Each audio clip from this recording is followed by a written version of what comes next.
Bakit kailangang mamatay ni Jesus? Diyos naman siya, 'di ba? Diyos na nagkatawang tao. Bakit kailangan niya mamatay? At bilang isang Kristiyano, ang usual ko na sagot diyan ay para sa kaligtasan ng sanlibutan. But when I was reading the book of Hebrews, nagulat ako sa iba pang sagot na nabasa ko kung bakit kailangan niya mamatay. Salvation is actually just the fruit of it. And meron pang isang reason kung bakit kailangan niya mamatay. Nakasulat yun sa Hebrews 2:9.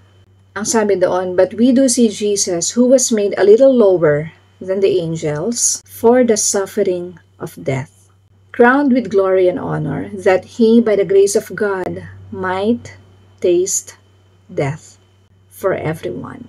So he had to die a physical death because he had to experience that.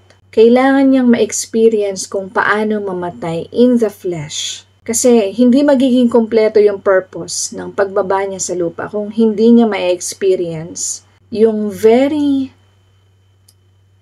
curse that awaits a man. That is death. No? At bakit? Ang sabi doon, so that he might experience death for everyone.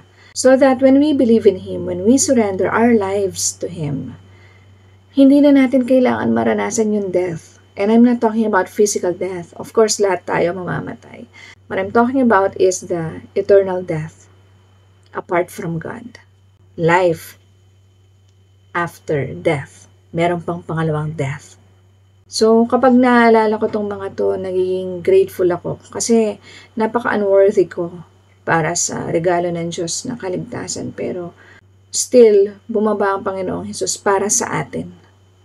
So yun lang, have a blessed Holy Week. And if you like my content, please follow or subscribe. Ako po si El Takashi. Maraming salamat po. God bless.